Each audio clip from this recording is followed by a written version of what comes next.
This video is brought to you by Manscaped. More about them at the end of the video. And now we're going to shift over to our midseason awards because, well, it is the midseason and there are NHL awards at the end of it. So we're going to be talking about some of the midseason awards that are coming up right now. And let's start with Phil. Who is your Calder Trophy winner? I'm going to say Matty Beniers right now. I know that some people will take a look at Logan Thompson and what he's doing with the Vegas Golden Knights, but I think that Logan Thompson's got a really, really good team in front of him. And I'm not taking anything away from Logan Thompson, but Matty Beniers is a big part as to why Seattle is playing as well as he is. He's not far off from being a point per game. As technically an NHL rookie, he's got 17 goals and 36 points in 44 games for a team that's trying to fight for that division. And they are only 2 points behind Vegas. So, I mean, they're tied with Los Angeles, but they got 2 games in hand. I like Beniers. I love Beniers, and that's it. And I'm surprised because the guy that said in our season preview, Mr. Anthony LaRocco, that Matty Beniers was going to be his guy. I got his answers right over here. We're going to have the graphic at the end of it to recap all of ours when we do the shortened cut. But he's got Logan Thompson, and to be honest with you, Phil, so do I. He has been absolutely outstanding. I mean, it could be Matty Beniers when the season's up. I was this close to saying Matty Beniers myself, but I really like what Logan Thompson's been doing. That goals against is still a little bit high, and yes, coaching has got a lot to do with it. But he's done a heck of a job, especially with what's going on in Vegas and them not having the number one goalie. We'll probably talk about that situation after bar talk. But I mean, Phil, there's so much that could have gone wrong. He has been a very stable force, and thank you from my fantasy team, by the way. Phil, Norris Trophy. Let me just read you off. Anthony's, he's got Erik Karlsson of the San Jose Sharks. How about you? I've got Adam Fox. And I was on him earlier on in the year, but I got to tell you, the way that he's improved his game and picked up his game big time over the last, I would say, month or so, he's just so much better. And the analytics-wise, he's top 5 or so in almost all the analytics defensively and offensively. I mean, if anybody's watched Gravitate's video, Nathan on Sportsnet, I tell you, he makes an excellent case for Adam Fox when guys like Karlsson, who's just not been good defensively. Yes, the points are incredible, but Karlsson's defensive game is just horrendous. And you could just, you want to point to bad team. This has always been Erik Karlsson. Even in Ottawa, in his prime days when he was winning Norris's, he was bad defensively and great offensively with the puck.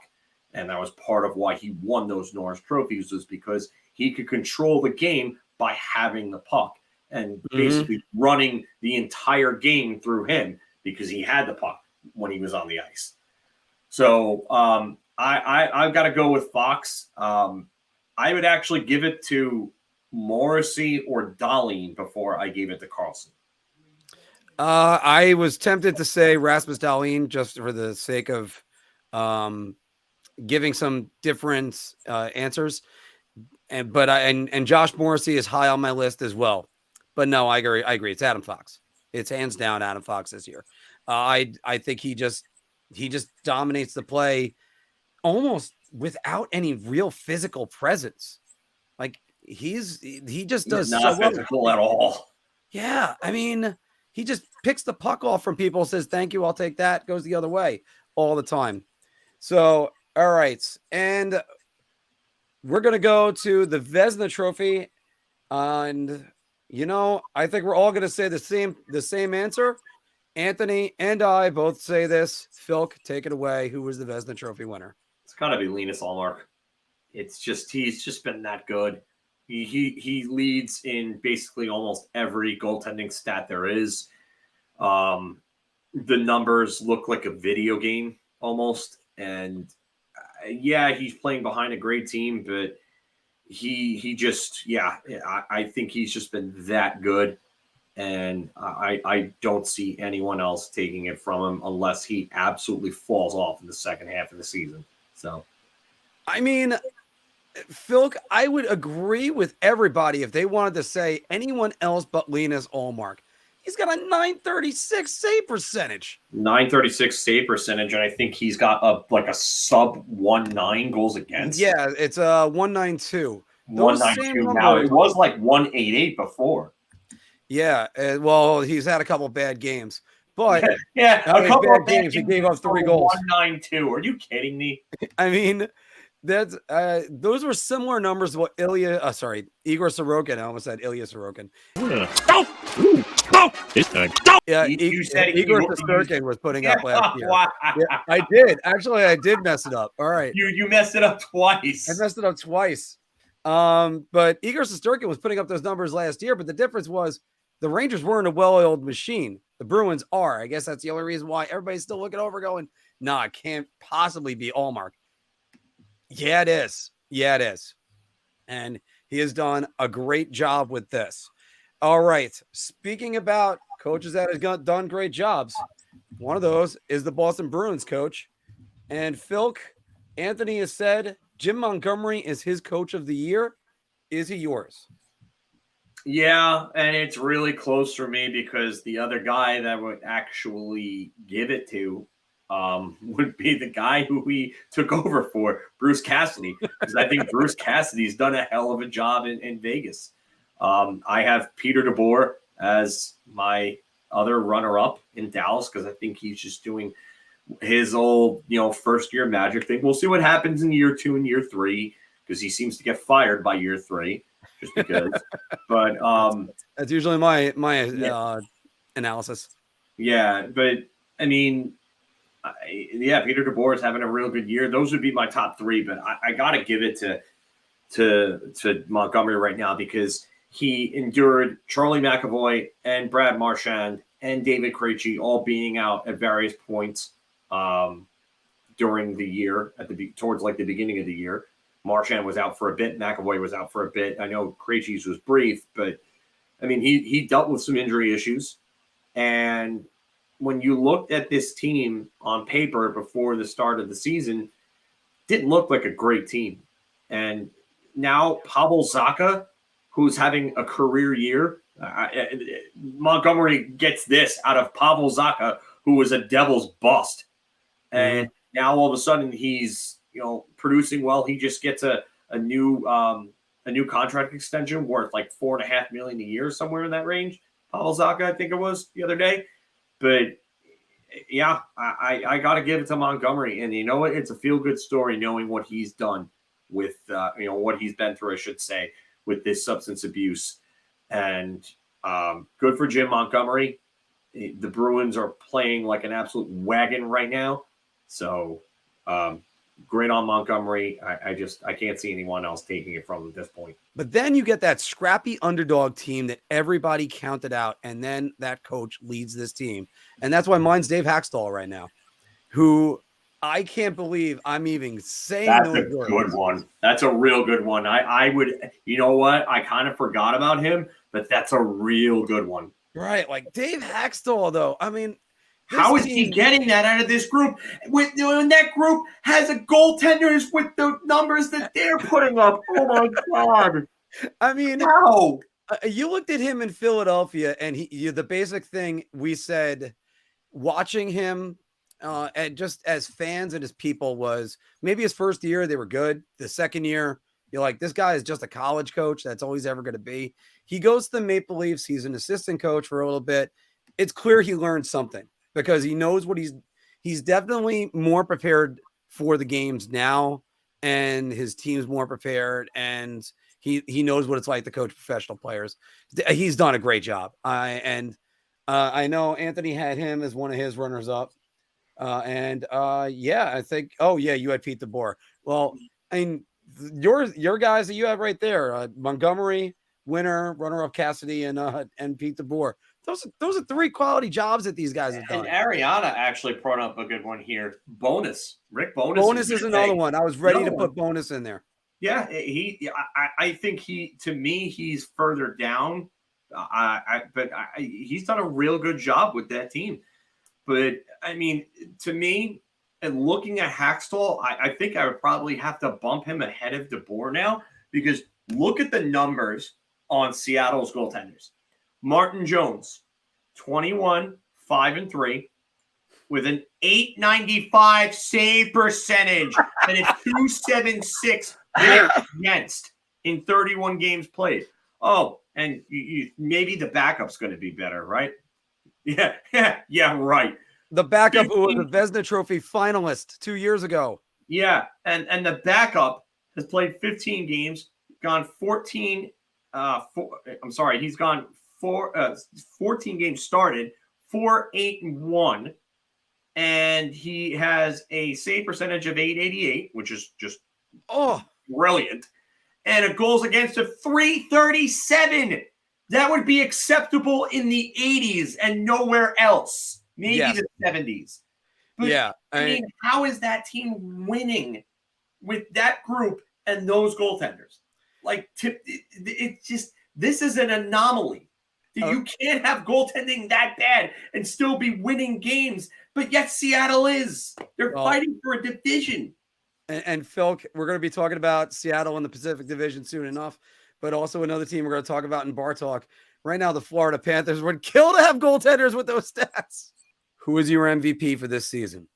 And you and Anthony both have the same answer. I'm begrudgingly going to say a different one. I'll say mine first. I'm going to say Tage Thompson. I said it 2 weeks ago. Now, he's in a 5-game goalless streak, but he has been carrying the Buffalo Sabres. They have no business being anywhere near a playoff spot. They're still way behind, but still. I mean, they have Craig Anderson, who's practically my age, in net, and he's had a renaissance season. I credit him for everything. But as far as he goes, he has just put the Buffalo Sabres on his back. And he doesn't have a Leon Draisaitl with him. He doesn't have a Joe Pavelski and a Rupe Hintz. I mean, Dylan Cousins, okay. That's still not anywhere near those neighborhoods. And yes, he's the breakout player of the year, if we were going to actually say that, even though he broke out last year, you could argue. So, Phil, say the more obvious answer you and Anthony both have. All right. Before I even say my answer, and I think everybody knows what my answer is already without even saying it, but if Tage Thompson and the Buffalo Sabres make the playoffs, he wins it, and he should win it at that point. And I unless my vote. I'm sorry, I just saw this comment and I just got distracted. No. Because I know show tunes doesn't make me 65. Oh my God. Amazing. But unless Connor McDavid, who was my pick, scores 60 plus goals and 150 points, which is possible, actually possible, then Tage Thompson should win it if the Sabres make the playoffs. But they're not going to, right? I don't think they're going to either. I just don't think they're there yet. But Tage Thompson is having one of the better seasons out of any player I've seen on a team that's going to miss the playoffs in a long time. So, but McDavid just became the 5th fastest player in NHL history to 500 assists. He actually beat Crosby by about almost 30 games in doing so, 525 to 554 to Crosby. And the only guys that are ahead of Connor McDavid to get to that mark, Wayne Gretzky, Mario Lemieux, Peter Stastny, and Bobby Orr. Gretzky in 352 games, Lemieux in 433, Peter Stastny in 507, and Bobby Orr in 522. But Anthony has Dallas versus Carolina in the Stanley Cup Finals right now. I would say Dallas versus the Bruins as of right now, because the Bruins just don't look like they have weaknesses. What is your midseason Stanley Cup Finals? And by the way, Anthony says Dallas. I can't even believe I'm going to say this, but I think I might have to go with a repeat matchup of Dallas and Tampa. Wow. All right. It's something about Tampa, just the way that they're coming on right now and the way that they're playing, and the fact that I think that they're going to make moves at the deadline. They just can't count them out. And you've got the best playoff goaltender there is in recent memory in Andrei Vasilevsky, and probably the best one since Waugh, if you ask me. So I can't count Tampa out, especially if they can go get a defenseman and one other like middle six player to add to their, or maybe a guy that you can add to the top six. They just still have a lot of depth, and they've got players that are going to step up. I'm going to go with Dallas and Tampa. So if it's Tampa, and judging by the amount of a gap Boston has in the division for the lead so far, and that they look like they're going to shatter the President's Trophy, this means you have Tampa beating Toronto in the first round, correct? That's what it seems like. Toronto, I don't think Toronto is winning unless they go and they get serious about getting a legitimate defenseman and a goaltender. I just don't think that they're beating anybody in the first round. Well, I mean, they're gonna have to figure out how to upgrade that team, because they even look good, and you're still looking at them and saying, "That's great, Tampa in 6." Yeah, cool story, bro. Tampa in 6. And it's also, by the way, Phil, another thing going over to McDavid. If McDavid finishes outside the playoffs, which is very possible, can he still win the MVP? All right. So the last regular season leading scorer, the last scoring trophy winner, the last Art Ross and Rocket Richard winner, funny enough, to miss the playoffs was Jarome Iginla in 2002. So Iginla won it, and he was playing on a line with Craig Conroy as his center, which is just crazy, the fact that he put up 52 goals and 96 points in one of the worst scoring years in a long time with a guy who probably should have been playing on their third line as a first-line center. But Iginla, had he made the playoffs, I believe Iginla would have won the MVP. He would have won the Hart had Calgary make the playoffs. So it's a little different because McDavid is on pace to do something that the last player to do was Mario Lemieux. Mm-hmm. So even if he finishes with 140 points, he would be the first player since Lemieux, Oates, and LaFontaine, who were the top 3 scorers in 1993, to break the 140 point mark. So for me, I think McDavid could still win it without making the playoffs. And I mean, I don't remember the last MVP to not make the playoffs. We may have to go back to the original 6 era for that. Because I'm thinking, if I'm correct, by the way, 1994, I think Gretzky won the scoring title, but he didn't win the MVP. Fedorov won the MVP. He won the Hart and the Selke, because he had 56 goals and 120 points, won the Hart and the Selke, and he's the only player to do all that in the same season. I was about to say, because you love that statistic. I know you love the quote that one. It's one of the most complete seasons we'll ever see. Well, guys, girls love a man that's well-groomed. So check out Manscaped and their family of products. They have you covered from head to toe, from the lawnmower to the weed whacker, because you don't want to look like a fuzzball. Go to manscaped.com, put in promo code BAH for Big Apple Hockey to get 20% off and free shipping. Please like and subscribe to our channel. We have a lot of great hockey content and an entertaining interactive podcast. So check us out and our library of videos. Your ideas are intriguing to me, and I wish to subscribe to your newsletter.